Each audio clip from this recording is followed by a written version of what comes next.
Tem que falar ainda também da besta que sobe da terra, né? Que representa o falso profeta barra poder religioso, né?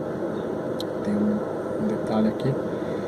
E ela que vai fazer, né, as massas adorarem a imagem da besta, que é a imagem do anticristo, que aí vai entrar na questão da inteligência artificial, né? Enfim, então vocês vão ver com uma certa recorrência eu tratando desses assuntos que é de super importância aqui nesse canal, tá? Vocês vão ver tratando com essa recorrência aqui no canal. E aí, pessoal, o que também é importante eu dizer? Tudo isso que eu tô falando, tá? Você pega... Muitas vezes na Bíblia, né, Deus profetiza contra a Síria, está relacionado ao aspecto do fim, né? Pois seria um império que deixaria de existir, mas que voltaria no tempo do fim, né? E esse império vai ser o Império Islâmico, tá? O mundo islâmico ele terá um príncipe chamado simbolicamente de Gog, da terra de Magog, príncipe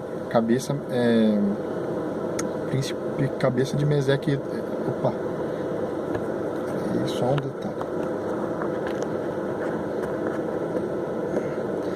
Então, como dizia eu, vai ser o Império Islâmico que vai representar a Síria revivida, né? E Gog, ele será o arquétipo do anticristo, né? Gog da terra de Magog, príncipe cabeça de Meseque Tubal, né? Que também é chamado de rei, e os seus príncipes são chamados de gafanhotos. Olha esse detalhe. A Bíblia vai dando já... a Bíblia interpreta ela própria, né? Ela vai dando a chave para você interpretar o que é as alegorias, né? As figuras que ela põe. Gafanhotos, por exemplo, tem uma simbologia aqui, tá? E aqui eu esqueci de trazer aqui, eu ia trazer uma foto para vocês verem. Eu observei isso. O Império Seleucida, né? Depois aí da queda de Alexandre o Grande, a questão do Seleuco que eu falei, da onde veio o antigo quarto Epífane, que apontava para o anticristo. Se você vê a figura que forma lá no Oriente Médio, né, até a Turquia, tal, parece um gafanhoto, parece muito um gafanhoto. Aí você soma isso agora com a direção que o Espírito Santo deu aos seus profetas, falando que viria do norte. Norte de onde? De Israel, de Jerusalém, o epicentro de Jerusalém. Você tem que pegar sempre ela como o centro, né, da terra na questão espiritual. Então é a partir de lá. Viria do norte. Quem está no norte? Turquia. Aí você vai cair em duas interpretações. Muitos acreditam que virá mesmo da Turquia, e já tem uma linha interpretativa que fala que virá de Mossul, que é a antiga Mossul do Iraque, é a antiga Nínive, capital da Síria. E ele interpola tanto com a região da antiga Babilônia quanto da Síria. E é de lá que veio Nimrod, Nabucodonosor, que são arquétipos do anticristo. Senaqueribe, depois. Então, não é coincidência isso, você está entendendo? E aí você pega toda aquela região, coincide também com a Seleucida, né? Nesse contexto dos 4 generais aí pós Alexandre o Grande. Então, olha, vai somando. Deus está dando a localização do anticristo. A questão de Gog, Magog, né? Enfim. Então, pessoal, é outra coisa. É aquilo que eu falei, vocês podem me perguntar. Acho que no vídeo anterior eu falei, né? Onde que encaixa os sionistas, né? Os iluminados, maçom? Então fazem parte do Império da Besta. Os sionistas movimentam. Isso foi necessário, esse palco armado até certo ponto. Então eles estão armando o palco, esses agentes, os sionistas que mandam no mundo, né? Que tem o dinheiro, os que imprimem o dinheiro, né? Tem toda a fonte monetária aí, Rockefeller, Rothschild, Morgan, aquela turma toda. Aí tem os maçons, faz a parte do ecumenismo, infiltra nas religiões, né? Os jesuítas é o equivalente do maçom dominando o Vaticano. Tá muito claro, pessoal, eles fazem parte do Império da Besta, só que o epicentro vai ser o Islã. Lembra dos 3 grandes blocos, metacapitalistas, bloco eurasiano, Rússia, China, né? E a fraternidade islâmica? Pois é, um é o poder monetário, o outro o poder ideológico. A fusão desses dois vai levantar, né, esse irmão briguento aí que é o Islã, né? O Islã em algum momento vai se sobressair, e aí eles vão se aliar ao Islã para acabar com o Ocidente, para acabar com o cristianismo, para acabar com os israelitas, acabar com Jerusalém, acabar com Israel. Vai ser uma perseguição implacável, pessoal. Então, pega a sua lupa e aponte para onde Deus está dando a chave. As pessoas ficam mais presas em vídeos do YouTube, teorias da conspiração ou conspirações, melhor, precisamente ditas, mas esquece de confirmar nas escrituras. É lá que aponta a verdade mesmo do que será, tá? E isso, inclusive, é uma espécie de tapa na cara daqueles que acham que a Bíblia é deturpada. Como é que acerta, então, todos esses pontos? A Bíblia, do início ao fim, é a palavra de Deus. O que você pode ter, e isso já é comprovado academicamente, por exemplo, você pega a melhor versão da Bíblia, a tradução de King James, ou então a mais conhecida aqui, que é João Ferreira de Almeida, chega a ter 97% de bate com os manuscritos mais originais. 97%, os outros 3% de dispersão é algum erro de tradução, algum sinônimo que foi trocado, isso entra no cômputo. Então a Bíblia não foi deturpada, ela foi deturpada em algumas seitas, né? Por exemplo, Testemunhos de Jeová, algumas versões católicas, né? Algumas evangélicas, e tem algumas deturpações. Mas as versões confiáveis, ela bate muito. Inclusive hoje, nós estamos numa geração indesculpável, que você tem como pesquisar no hebraico, no grego koiné, as línguas originais de onde foi escrita a Bíblia e comparar. Então, esse negócio que fala, a Bíblia foi modificada, isso aí é falácia de quem não conhece a Bíblia, de quem nunca parou para ler, não estudou. Desculpa, isso aí você está dando ouvido a terceiros. Porque tem implicações, né? Falar, foi deturpada implica que você não aceitar tudo, né? Foi deturpada, foi modificada. Isso é um chavão bem falacioso. E na medida desse canal eu vou provar melhor isso. Mas enfim. Então tem todos esses aspectos. Não é coincidência, né? Não é coincidência apontar diretamente para o Oriente Médio todas essas profecias, pessoal. Não é coincidência, tá? Tá, então qual que é que eu estou querendo dizer? Provavelmente o anticristo ele vai vir do Islã no apogeu, no ápice da quarta revolução industrial. Uma espécie de fusão do Islã com a tecnologia avançadíssima, né? A nível de 6G já, né? Além de, nós estamos na 5G, eu estou falando já de 6G. Então, atrelado ao crédito social, reconhecimento facial, drones acolopados com, né, reconhecimento facial, carros voadores, computação quântica, transhumanismo, e tudo que há de mais moderno. Ou seja, surgirá um cenário onde o Islã detém o domínio, né? O domínio da inteligência artificial, que é o que eu falei, quem dominar isso dominará o mundo, né? E aí, eu tenho que falar também, eu vou gravar mais 2 vídeos, tá? Fazendo um link, desde a antiga Babilônia, adoração aos astros, passando por Nimrod, tá?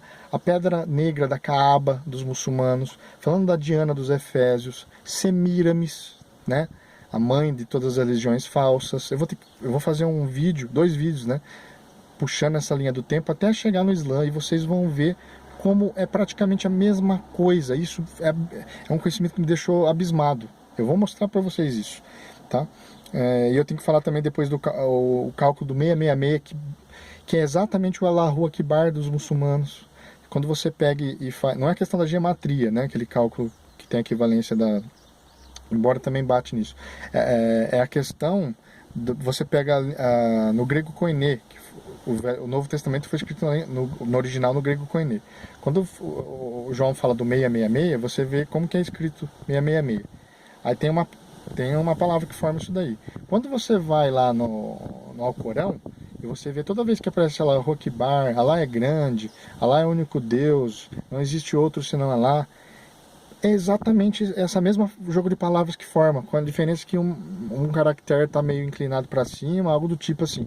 Mas se você vê, esse símbolo que forma do Allahu Akbar é praticamente o 666 na língua do grego koiné. Você está entendendo? Então, Deus está mostrando de onde vai ser a marca. Então, a marca, não é que nem eu estava pensando que era só o chip por si só. Agora, com essa luz que eu estou tendo, o que vai ser? A marca da besta vai ser o chip atrelado ao domínio dos muçulmanos. A hora que eles dominar a tecnologia, a inteligência artificial, eles deram esse passo à frente, o chip RFID, que vai ser implantado nas pessoas, vai trazer o Allahu Akbar. E essa é a marca da besta. Quem não adorar vai ser morto. E aí você vê fazer sentido. João tem aquela visão do céu de multidões que foram degoladas, os mártires que foram degolados por amor à verdade, porque não negaram a Cristo, não aceitaram a besta, não adoraram a besta e foram degolados. Quem mata por degolação hoje, pessoal? Pensa, monta o quebra-cabeça. Monte o quebra-cabeça. Bom, enfim, eu comecei fazendo o vídeo e esqueci de falar, né? Eu queria puxar na questão da genealogia, né? Eu comecei falando lá que isso é muito importante vocês entenderem.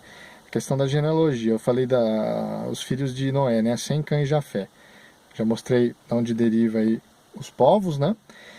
E dando um salto, aí aonde eu quero chegar, o epicentro dessa questão da genealogia. A promessa feita a Abraão. Deus não falou que ele seria pai de incontáveis multidões, pai de muitas nações, e na tua descendência seriam abençoados todos os povos da terra? A descendência, no singular, é Cristo, é onde serão abençoados todos os povos da terra que crerem genuinamente nele, se converterem a ele. E aí que está um mistério. Veja só, Deus está apontando de onde vai vir a linhagem do anticristo. Presta atenção. O que ocorre? Isaac foi o filho da promessa, certo? Mas ele não foi o primogênito. Quem nasceu primeiro, qual que era o contexto? Deus não deu aquela promessa a Abraão, essa promessa que eu acabei de falar, só que a mulher dele, Sara, era estéril. E aí eles creram piamente nisso, né? Só que tinha esse entrave. E o que ocorre a partir daí? Ocorre o seguinte, nesse contexto todo aí, da onde ela era estéril, ela acabou falando, dando o aval, né, para o próprio Abraão ter a sua descendência com a serva que eles tinham lá, que era Agar, a serva egípcia, né? E aí ele acabou tendo um filho chamado Ismael. Só que depois a Sara quis antecipar o passo, né? Quis fazer forçadamente cumprir a profecia de Deus. Só que depois Deus é justo, né? Pela fé de Abraão, Deus cumpriu, né? Sara passou a ter um filho, mesmo estéril, e esse filho era Isaac. E aí você sabe daquela história que Deus pediu para Abraão ofertar Isaac, um holocausto. A fé de Abraão foi suficiente para levar o filho dele lá no altar, chegou a quase matá-lo, porque ele cria que Deus tinha poder para ressuscitar Isaac dos mortos. E aí Deus falou, não, parou ele ali, era um teste. Abraão passou no teste. E isso aponta direto para Cristo. Deus deu seu único filho para morrer por nós. É a mesma coisa que Abraão ia fazendo por Isaac. Então perceba como Deus fala, vai linkando figuras que apontam para Cristo, figuras que apontam para o anticristo.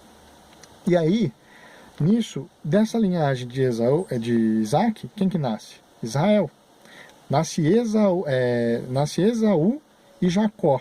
Israel é irmão gêmeo, Jacó puxando, né, a perna de Esaú. Então Esaú se torna primogênito. Mas ele não fez caso. Ele vendeu sua primogenitura, E aí quem passou a ficar com o título de primogenitura foi Jacó. E depois daquele contexto da batalha contra o anjo, né, aquela sua obediência, sua persistência, Deus muda o nome de Jacó para Israel. E é de Israel, é dali que vai cumprir tudo, que vai vir a descendência de Cristo. E aí se cumpre as promessas para Abraão. Aquele que se converte a Cristo se torna co-herdeiro das promessas de Abraão. Então dessa linhagem vem a salvação. Da linhagem de Ismael passou a habitar nos desertos. É de lá que vem os árabes. Da linhagem de Ismael, esse outro filho de Abraão. E aí você abre o leque. Israel, né, os judeus e tal, e quem? O povo árabe, os muçulmanos. É dessa linhagem que vem. E aí, lembra que Esaú, o irmão gêmeo de Jacó, vendeu a primogenitura e tal? Deus muda o nome dele para Edom. Edom significa peludo. Lembra do que eu falei lá do bode peludo contra o carneiro? Vai vendo. Tem um contexto aqui. O Edom, ele saiu aí da linhagem de Israel, ele brigou, foi para lá, foi para os desertos e se juntou com a linhagem de Ismael. E aí essa linhagem híbrida aí, né, dos dois, os ismaelitas, formou os árabes. E o que culminou nos muçulmanos. Então, semelhantemente, você vai ver paralelos entre a linhagem de Cristo e a linhagem do anticristo. Por exemplo, você pega as 12 tribos de Israel, na linhagem ismaelita teve os 12 príncipes. Teve as 12 tribos deles também. Olha como o inimigo copia Deus. Vai prestar atenção. Bom, esse vídeo está ficando longo, eu vou continuar essa linha de raciocínio em outros. Então, não percam, pessoal. Não percam, acompanhem que vocês vão ter uma mensagem reveladora. Bom, se gostaram, curtam. Se inscrevam no canal, por favor, dê essa força para mim, que vai ser muito bem-vinda. Eu agradeço de coração aos que estão me acompanhando. E é isso aí, pessoal. Até a próxima.